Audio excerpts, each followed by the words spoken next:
Temporal Affairs, Consistency Necessary in Business.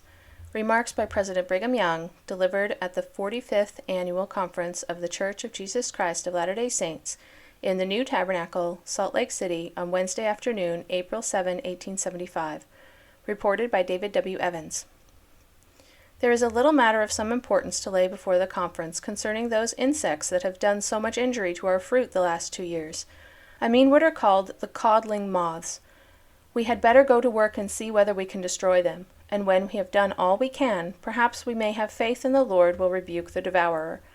We wish to recommend the people who have orchards in this county and throughout the valley of the mountains to meet together and enter into some arrangements and adopt such measures as will enable us to destroy those little pests.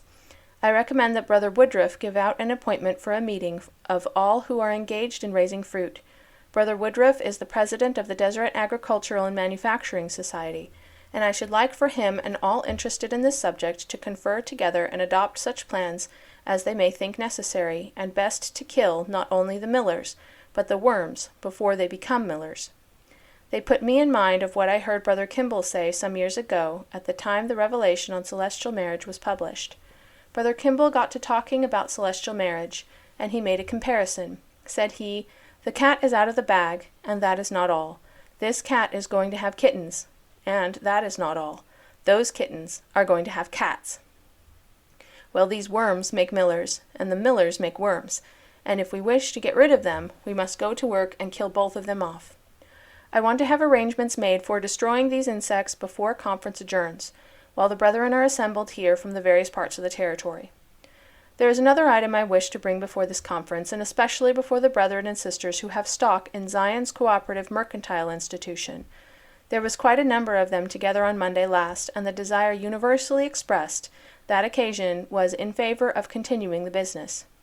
If we do, I have some propositions to make, and as I suppose there are as many stockholders here this afternoon as were together on Monday, and perhaps a good many more, I will make them now. I propose to the brethren and sisters that we build a house to do our trading in, and that we own it and pay no rent.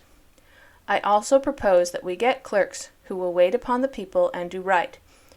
And then I propose that we go to that place and do our trading, and if we want a cent's worth of candy, we get it, and if we want $1 worth of maple sugar, and they have it, get it, and if we want 5 yards of calico, have clerks who will cut it off for the person who wants it and will pay for it.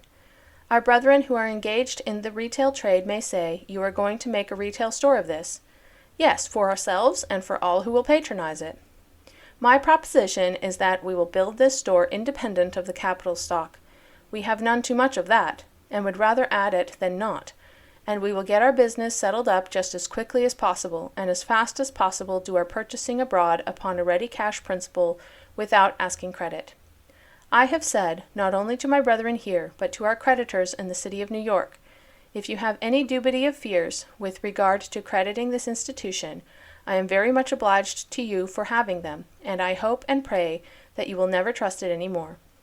I do not wish to injure the credit of the institution, but I wish that we could not get anybody to trust us, but that we would do our trading altogether upon the ready money principle.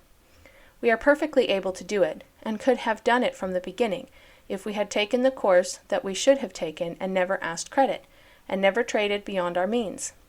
It is within my knowledge and the knowledge of thousands of this people that this institution has saved our community from 1 to 3 millions annually in prices.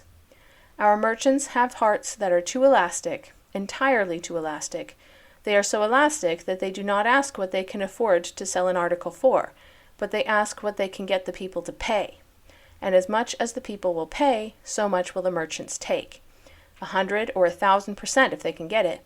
And then, thank God for their success, they put me in mind of some men that I have seen who, when they had a chance to buy a widow's cow for 10 cents on the dollar, and her real value in cash, would make the purchase, and then thank the Lord that he had so blessed them. Such men belong to the class of Christians referred to on one occasion by Charles Gunn, and if you will excuse me, I will tell you what he said about them. He said that hell was full of such Christians.